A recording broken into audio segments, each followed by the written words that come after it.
Bonjour à toutes et à tous, c'est Romain Daubry de la salle des marchés de Bourse Direct pour le brief et l'analyse du jeudi. Nous sommes le 15 juin, il est 20 h et on va faire un point sur les marchés à la veille de l'échéance technique des marchés dérivés du mois de juin, une échéance majeure avec de l'intérêt et des niveaux importants à surveiller. Merci encore à toutes et à tous pour vos likes, vos partages.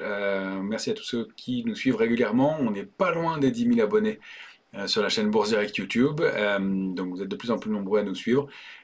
J'espère que tout ça est utile pour vous. N'hésitez pas donc à liker, à partager et puis à vous abonner à nos comptes Twitter respectifs aussi pour suivre tous les éléments le plus possible de ce qu'on peut vous indiquer en temps réel. Voilà. Merci donc pour tout ça. Et donc on va entamer une fin de semaine technique importante. La séquence Banque Centrale est passée. C'était le gros rendez-vous et manifestement les marchés le digèrent bien, sauf que c'est la veille de l'échéance des marchés dérivés et les choses peuvent être un peu faussées pour des raisons techniques. Je me méfie toujours de ce moment-là. On sait que les intérêts permettent et obligent les opérateurs à tenir certains niveaux et que c'est souvent post-réunion, enfin échéance des marchés dérivés, que les mouvements peuvent se produire. On l'a vu en avril. J'avais indiqué un risque de retournement. Le lundi suivant, on a formé un nouveau plus sur l'indice CAC 40 et depuis, on n'a fait que consolider. On est dans une période de consolidation après le record historique de l'indice CAC 40. Donc, des niveaux importants à surveiller. Alors, dans l'indice CAC 40, hors dividende, bien entendu. Si on regarde le DAX, justement, et c'est ce qu'on va faire, lui, il a formé un nouveau plus haut historique. On arrive à des niveaux charnières. Donc, est-ce qu'on peut tenir ces niveaux? Est-ce qu'on peut tenir ce rythme? C'est ce qu'on va regarder, essayer de mesurer dans le contexte actuel. On n'a plus beaucoup de drivers côté macroéconomique dans les jours qui viennent. La séquence Banque Centrale est passée, demain échéance des marchés dérivés, et puis la semaine prochaine, alors on a quelques rendez-vous à surveiller, mais pas de rendez-vous extrêmement important. Il y aura lundi les marchés américains fermés pour Juneteenth, et puis sinon comme rendez-vous important, ce sera les PMI des services pour le mois de juin, vendredi aux États-Unis. On n'a pas de gros rendez-vous la semaine prochaine. La prochaine séquence importante, ce sera les résultats des entreprises et donc la saison des publications qui débutera le 9 ou 10 juillet. En attendant, pas grand-chose, donc des marchés un peu en roue libre. Est-ce qu'ils vont pouvoir continuer à ce rythme? Eh bien, c'est ce qu'on va voir, on a quelques divergences. Maintenant, il y a les petits risques de repli sur des indices comme le Nasdaq qui ont quand même progressé. Je regardais de près de 45% maintenant depuis leur point bas du mois de septembre. Donc on arrive sur des niveaux techniques, on va aller vérifier ça aussi. Côté intérêt et marché dérivés, eh bien je regardais ça depuis le mois d'avril sur les futurs S&P. La position ouverte, le nombre de contrats a augmenté de 27%. Donc notre scénario de vendeurs bloqués, coincés à partir du mois d'octobre, qui se sont rachetés progressivement jusqu'au mois de janvier-février, eh bien, se valide. Et donc, ça voudrait dire que effectivement, ils sont entrés sur le marché à partir du mois d'avril, que la spéculation suit ce mouvement-là, et il y a un peu une forme de pay in trade. Les opérateurs qui étaient sous-investis entrent dans le marché, entrent sur les marchés américains. Alors, on reproche cette concentration sur pas mal de valeurs, sur peu de valeurs technologiques américaines. Moi, j'y vois un élément intéressant autre. C'est que bien s'il y a une concentration comme ça, on ne peut pas parler d'euphorie. Une euphorie, c'est quand on paye tout et n'importe quoi. Là, on ne paye pas tout et n'importe quoi. C'est trop concentré peut-être. Donc ça va peut-être nécessiter une consolidation de court terme, mais pas de retracement très marqué. Donc peut-être 8 à 10% sur un indice comme le Nasdaq, pourquoi pas. Pour des indices qui sont déjà entrés en consolidation, comme le CAC 40, une consolidation complémentaire ou de la peine à former de nouveaux plus hauts, pourquoi pas, mais on n'a pas de signe de retournement en tout cas dans l'immédiat. Donc de l'intérêt, un niveau de couverture qui a certes baissé, on est entré en complaisance sur les indices, mais donc pas en euphorie, on va le voir aussi avec le VIX, mais des éléments qui laissent à penser que il y a peut-être un mouvement et un besoin de souffler dans la période, mais qu'il n'y a pas de signaux de retournement profond de cette tendance, même si on peut considérer qu'on entre en excès, on n'est pas encore une fois en euphorie. Alors on va passer tout de suite à l'analyse graphique du S&P, comme on le fait à chaque fois. Vous vous souvenez de ce qu'on indiquait comme étant le plafond de verre, ce fameux gap dont on a parlé tant de fois du 22 août dernier, et la zone 218-273 a débordé. Ben voilà, quand on a débordé, ça accélère, et ça accélère franchement. Quand on regarde le graphique hebdomadaire du S&P, on progresse de 70% pour l'instant sur la semaine. La prochaine cible intermédiaire 4424, 4457 le gros niveau, et puis 4522. on est franchement repassé au-delà de toute la structure de retournement qui avait été donc le blocage et le retournement de 2022. Donc un indice fort, des volumes qui ne se démentent pas, même qui ont progressé au cours des 3 dernières séances. Alors encore une fois sur fond d'échéance technique, mais l'accélération s'est produite, on est installé au-dessus. Il faudrait vraiment quelque chose de fort pour le retourner maintenant. Et peut-être qu'on peut consolider dans cette zone-là.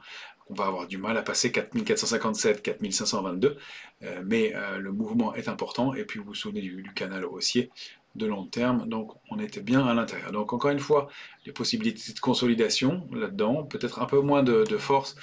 Les opérateurs vont vouloir confirmer, probablement avec les publications trimestrielles des entreprises du mois, donc semestrielles, hein, puisqu'elles seront publiées au mois de juillet, donc pour la moitié de l'année confirmer tout ça, mais pour l'instant, on n'a pas de signaux de faiblesse, et quand on regarde en journalier, aucune figure de retournement baissière par définition, aucun signe d'affaiblissement dans la tendance, des volumes forts.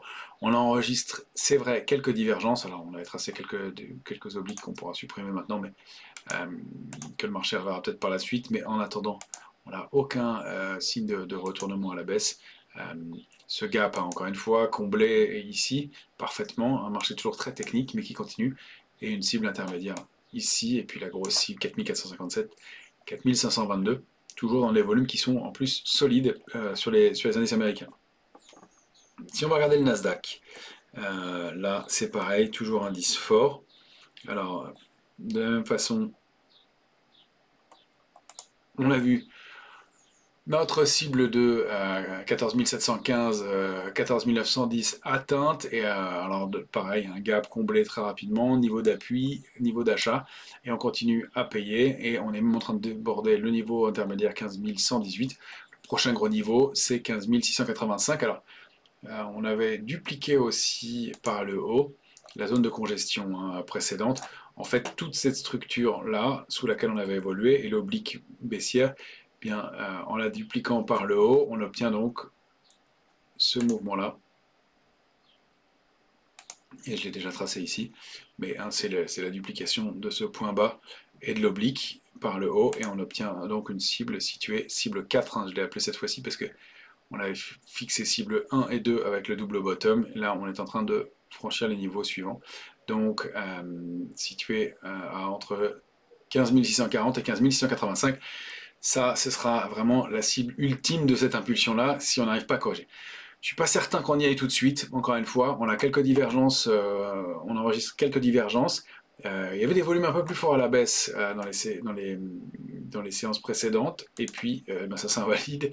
Et donc ces petites séances d'accélération baissière, bon, elles ont été très vite invalidées, et on passe les niveaux, et cette zone-là charnière, vraiment de façon assez forte, encore une fois, peut-être toujours sous forme d'échéance et de mouvements techniques pour l'échéance des marchés dérivés, mais il se trouve qu'on le déborde quand même, et avec des volumes qui sont même en progression depuis 2 ou 3 jours sur le Nasdaq. Donc là, on avait connu un volume supérieur, et depuis, les volumes s'étoffent. Donc voilà, apparemment un pain trade, ce qu'on appelle un pain trade, des opérateurs qui entrent dans le marché parce qu'on franchit les niveaux techniques et qui ne peuvent pas être sous-investis alors que l'indice donne des signaux. Donc pas de figure de retournement baissière, pas de support majeur. Donc encore une fois, la tentation de vendre des excès, il faut y faire très attention. Il faut être capable de pas se laisser entraîner par ces mouvements-là. Il faut, pour vendre un marché, une figure de retournement baissière ou un excès ponctuel. Alors peut-être que cette hausse liée à l'échéance des marchés dérivés peut être considérée comme un excès ponctuel. On le verra si demain ça accélère encore un peu à la hausse, etc. Vendre des petits excès ponctuels, pourquoi pas, mais il faut une figure de retournement ou de la pression baissière ou des niveaux de support majeurs rompus. Pour l'instant, c'est évidemment pas le cas, il n'y a rien de tout ça dans ces structures-là, donc attention à la tentation de ne pas se mettre vendeur trop tôt, de ne pas contrer le marché. C'est le moment de rappeler la fameuse phrase de Keynes, je crois, les marchés resteront irrationnels plus longtemps que vous ne resterez solvable. C'est pas parce qu'on peut considérer un excès à court terme qu'il faut s'y opposer. Le marché est très fort, et pour l'instant, il ne donne aucun signe de retournement. Sur les indices américains en tout cas. Quand on regarde la volatilité, on va être un peu plus prudent, et c'est pour ça que je vous disais que je voulais attendre le passage de l'échéance des marchés dérivés, qui fausse toujours un peu la lecture, parce que on est passé, après la séquence banque centrale, Alors, je vous donne la volatilité et puis on va s'arrêter un peu sur la séquence banque centrale. Il y a un élément intéressant aussi de ce côté-là. On est en zone de complaisance hein, maintenant sur la volatilité depuis plusieurs séances maintenant. On ne va pas chercher le bas de la zone, 12-10, on reste toujours à des niveaux de 14, c'est pas ridicule non plus. On a vu plus hein, comme niveau de détente au niveau de l'intérêt, hein, si on regarde par le passé. On a été bien plus bas pendant longtemps, jusqu'en février 2018, etc. Et puis on est passé toute la période de 2018 à février 2020 installé dans cette zone 12-10, 15-40. Donc il y a encore de la place pour ça et pour rester dans ces niveaux de complaisance. Sauf qu'il y a un peu de divergence en effet, et puis des mèches basses, c'est-à-dire que dès qu'on revient trop haut, la volatilité se retend un peu, elle remonte un petit peu. Or là, on est en train de former des nouveaux plus hauts sur les indices et la volatilité monte. Pourquoi? Parce que justement, échéance technique, donc phénomène technique lié à l'échéance des marchés dérivés. Donc ça fausse un petit peu la lecture encore une fois. Il faudra attendre le début de la semaine prochaine pour considérer qu'on est vraiment, qu'on n'a pas de faiblesse dans le marché et que un mouvement de consolidation un peu marqué peut se mettre en place. Pour l'instant, ce n'est pas le cas. On a toujours juste une volatilité qui est en zone de complaisance. L'euphorie, c'est plus bas. C'est sous ce niveau-là, sous 12,10, entre 9,51 et 12,10. Donc, pas de faiblesse majeure à court terme, et même plutôt des signaux de force sur les indices européens à nouveau. Si l'indice CAC 40 n'est plus l'indice fort en Europe, on va aller voir que le DAX, comme on le signalait hier au cours de la séance, est en train de former un nouveau plus haut historique. Donc hier à 16 336,27 sur le DAX. DAX, donc dividende réinvesti, hein, lui, ne fonctionne pas de la même façon que l'indice CAC 40 de ce côté-là. Mais donc des tops qu'on avait vus en 2021 qui ont été débordés. Alors on peut dupliquer le trading range hein, pour aller donner des cibles suivantes sur le DAX. En général, quand les indices forment de nouveaux plus hauts, c'est pour continuer le mouvement. Alors on peut avoir toujours ce phénomène de double top, hein, comme on l'a eu ici, où on avait buté une fois, puis une deuxième fois avant d'accélérer à la baisse. Sauf que là, regardez l'accumulation, elle se fait avec une accélération haussière, un petit creux, un pic très rapidement payé, et on vient former un plus haut. Donc on peut aller chercher les cibles et les dupliquer, donc ces ranges bien identifiés. 15 915 avec la clôture à 16 285 pour aller former le plus haut suivant. On duplique le range par le haut. Je vous le fais en direct. Voilà, donc un niveau autour de 16 670 sur le DAX comme prochaine cible possible. Donc, signe de force sur les indices européens. Alors, l'Eurostoxx, lui, il a débordé son canal baissier, canal de consolidation au sein duquel il évoluait, enfin, consolidation entamée après l'échange des marchés dérivés du mois d'avril, baisse marquée avec des replis et assez rapidement payés, et puis on déborde le canal donc dans le courant de la semaine, sans aller chercher les cibles, et c'est ça qui pouvait être des petits signes de faiblesse, sans aller chercher la résistance suivante, et donc les tops, mais toujours sur fond d'échéance des marchés dérivés, puis avec l'attente des réunions des banques centrales. Ce qu'on peut aussi mettre en balance là-dedans pour l'instant, et que ce sur quoi j'ai peu insisté. La Fed, et donc Jerome Powell est intervenu hier pour indiquer qu'il faisait une pause comme attendu sur la hausse des taux aux États-Unis au mois de juin. Maintenant, il a annoncé, ce qui aurait pu surprendre plus fortement le marché, qu'il se réservait la possibilité de remonter les taux, encore une fois, au mois de juillet et pourquoi pas au mois de septembre. Ça, le marché ne l'avait pas vraiment pricé. Et il n'a pas baissé du tout. Alors, c'est là où il faut être un petit peu prudent dans les heures à venir, et notamment post-échéance des marchés dérivés. Est-ce que les marchés tiennent uniquement pour des considérations techniques et le temps de processer, de digérer ces nouvelles-là, ou est-ce que effectivement le marché est préparé et se dit que c'est la fin de cette séquence de hausse des taux et qu'encore deux hausses c'est très supportable, surtout si c'est étendu sur quelques mois, surtout que ce n'est qu'une possibilité, ce n'est pas une affirmation, et donc le marché a l'air de le digérer, mais c'est ça qu'on n'a pas et qu'on peut difficilement mesurer au moment de l'échéance technique des marchés dérivés. Encore une fois, il y a des moments qui se produisent post-échéance, et on a tendance à vouloir lire rapidement les messages des banquiers centraux, mais le côté technique, à mon sens, dépasse ces éléments-là, donc à prendre en compte et en balance pour les heures à venir. En tout cas, pour l'instant, Un indice Eurostoxx qui se montre solide toujours après une consolidation de 2 mois qui repart à la hausse et donc proche de ses tops. Alors après on a des niveaux de résistance suivants importants, la zone 4474, 4505. Je dézoome un peu pour vous montrer l'Eurostoxx en mensuel. Alors ça fait pas mal de niveaux à surveiller, mais on va voir pourquoi. On a donc ces tops ici sur lesquels on avait buté, cette zone de résistance aussi. L'Eurostoxx il était plus haut, on a ces niveaux ensuite, 4770, 4915. C'est un mouvement de fond qui se met en place ici, et donc si on n'a pas d'invalidation sous 4400 et le retracement un peu marqué, on peut continuer à payer un mouvement important qui s'est mis en place depuis plusieurs mois. Sur le futur CAC 40, on est vraiment à des niveaux charnières. Là, on va zoomer en 14 heures. Alors, je vais prendre l'indice CAC 40 cash avant pour réajuster les niveaux. On avait donc indiqué la sortie du canal haussier de long terme.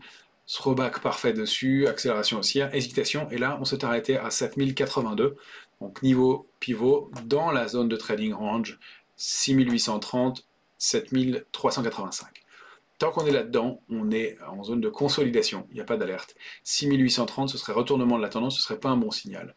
C'est le retournement de tendance et on risque de repartir dans le bas du canal. Ça invalide vraiment le mouvement, il faut préserver ce niveau-là. Ce serait un retournement de long terme.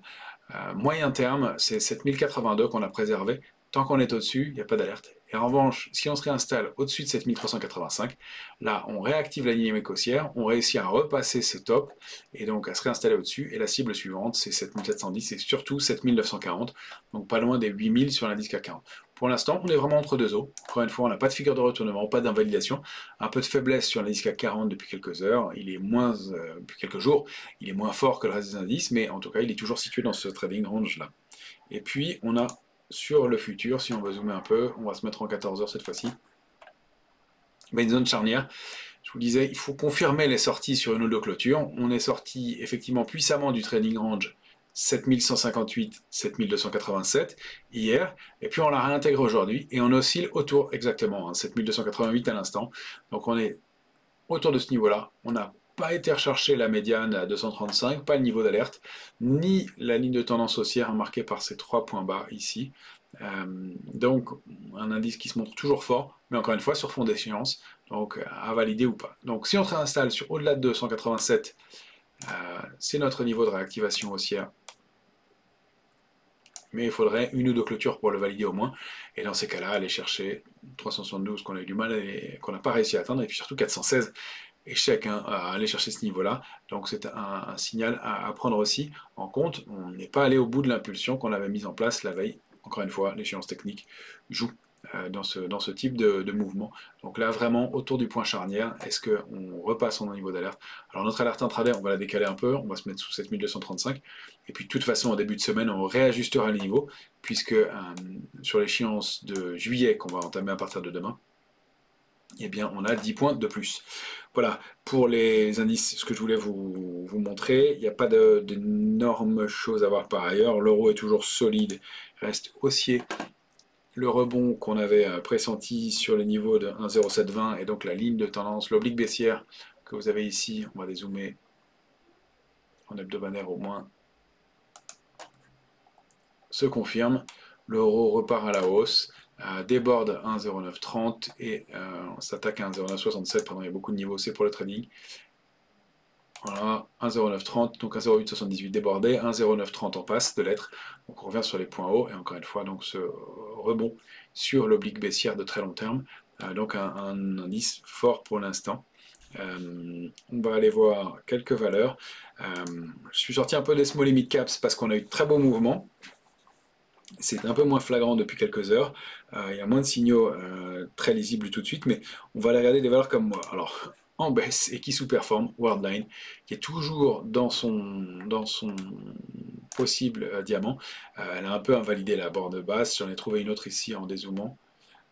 Et donc un mouvement baissier toujours, donc des valeurs qui sous-performent, ça fait partie de titres qu'il faudra regarder. Donc cette oblique importante avec ces points ici, support là, et donc un niveau situé donc, aux alentours de 33,35, 33,60 pour la semaine à venir. Donc Worldline qui sous-performe clairement pour l'instant. On a Hermès, et c'est là aussi où je me méfie du signal qui a été donné par les valeurs du luxe qui sont évidemment très fortes au sein de l'indice CAC 40. Donc encore une fois, pas d'emballement sur ce marché qui pourrait consolider temporairement post-échéance. Hermès qui est ici. Donc en mensuel, hein, on avait dupliqué un range par le haut, on était allé chercher notre cible parfaite à 2012, on avait buté dessus. Ça fait quand même 3 mois d'affilée qu'on bute contre ce niveau avec des mèches hautes. Là, une bougie d'indécision, un canal haussier qui a été rompu, donc une tendance rompue, ça ne veut pas dire retournement nécessairement, mais quand on zoome en hebdomadaire, on voit hein, pour l'instant cette bougie qui est de rejet hein, contre 2012, assez puissante, même s'il y a eu un rebond marqué, parce que voilà, une valeur forte, eh bien, il y a des mouvements importants. On a quand même connu un mouvement de baisse assez sérieux, et ça c'était en journalier, au cours de la séance de baisse qui était ici du 23 mai, et avec des volumes. Donc réaction en range pour l'instant, pas de structure de retournement, mais la rupture de ce niveau, donc de 1854, 1856, déclencherait probablement une alerte baissière un peu plus marquée en direction donc de 1700 points, pile dans cette zone de support majeur, 1644, 1766. Vous voyez un mouvement qui est quand même un peu invalidé sur le luxe. Il n'y a pas de structure de retournement baissière forte, mais un range et du mal à trouver des relais à la hausse, donc prudence sur ce mouvement-là. Schneider aussi donne un peu le même genre d'idée, hein. Ça fait partie des valeurs fortes qu'on avait évoquées depuis des mois, dont on pense qu'elles ont encore du potentiel haussier, mais vous voyez qu'au niveau de 165-60 qu'on avait donné comme cible, eh bien, il y a un peu de pause depuis maintenant bien, la mi-mai. Et encore une fois, si on n'a pas de figure de retournement, si on dézoome un peu, on le voit depuis plusieurs semaines. C'est un niveau qui est travaillé, ce sont des tops hein, sur la valeur, et on n'a pas jamais réussi depuis maintenant le 15 mai à clôturer au-dessus de 165,60 avec ces mèches de rejet encore une fois contre des niveaux clés. Donc attention à des mouvements de retracement qui pourraient être un peu plus marqués dans les heures à venir. Encore une fois, hein, cette zone 152, 157, 60, selon l'amplitude du mouvement sur l'indice et la structure, pourrait être des points d'entrée, mais effectivement, on a peut-être besoin de souffler un petit peu, et ces mèches hautes confirment que, encore une fois, sans figure de retournement, on a peut-être un petit peu d'essoufflement sur le marché. En revanche, on a des valeurs un peu plus solides. Alors, avant ça, je vais quand même vous montrer Total aussi, qui laisse des doutes. Total Energy, elle évolue au sein d'un canal haussier que j'ai réajusté. Est-ce qu'on le voit en mensuel? Oui, on le voit bien. Voilà, Total, elle évolue au sein d'un canal haussier depuis maintenant octobre 2020. Valeur forte hein, de l'année 2021. Et puis, depuis maintenant, novembre dernier, elle ne performe plus. Tous les points hauts sont revendus systématiquement. Elle n'arrive pas à déborder hein, cette grosse résistance au-delà de 57,95. Et là, on attaque le bas du canal et on voit qu'on avait essayé de se réinstaller à l'intérieur. On n'y arrive plus. Donc, on a un point un peu charnière pour le titre. Et encore une fois, des risques de consolidation un peu marqués, peut-être à la fin d'une séquence haussière forte pour le titre. Alors ça ne veut pas dire une baisse marquée encore une fois, mais peut-être une consolidation en direction de 48,72 pour repayer pourquoi pas ensuite. Si on n'arrive pas à se réinstaller au-delà de 55 assez rapidement, hein, le niveau de support est en passe d'être rompu. Je dis en passe parce que c'est toujours une échéance technique, les intérêts techniques peuvent fausser les choses, donc ce sera vraiment validé sous 52,44, une accélération baissière plus marquée en direction de cette zone 46,15, 48,72.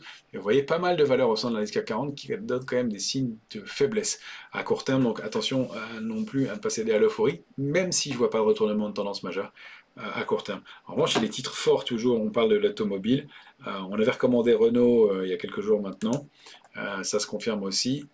Elle qui avait eh bien, été pareil, hein, valeur forte de la séquence 2022, a pas mal consolidé depuis, et puis elle revient sur un niveau de support majeur, une zone 30-40, 32-90, qui a été repayé nettement, et donc au cours de la semaine, le titre est en hausse de 10%, avec des volumes qui s'étoffent, donc des secteurs forts en fait, hein. On cherche des values à nouveau, des valeurs pas chères, et le secteur automobile en fait partie. On aurait pu prendre Stellantis qui se comporte bien aussi. On avait parlé des équipementiers automobiles, je vous avais montré Valeo et Forvia maintenant, qui donnent aussi des configurations intéressantes. Donc, pas de signe de retournement majeur, mais on voit de la faiblesse sur pas mal d'indices, donc attention, et on va observer ce qui se passe en début de semaine prochaine, et voir comment on se comporte autour de cette échéance technique des marchés dérivés qui aura lieu demain, midi pour le CAC 40, midi pour l'Eurostoxx, 13 heures pour le DAX et 16 heures pour le CAC 40. Voilà, je vous souhaite une excellente fin de semaine à toutes et à tous et on se retrouve en début de semaine et puis demain sur Bismart avec donc les trois sorciers de Smart Bourse et chez Grégoire Faré. Excellente fin de semaine à toutes et à tous.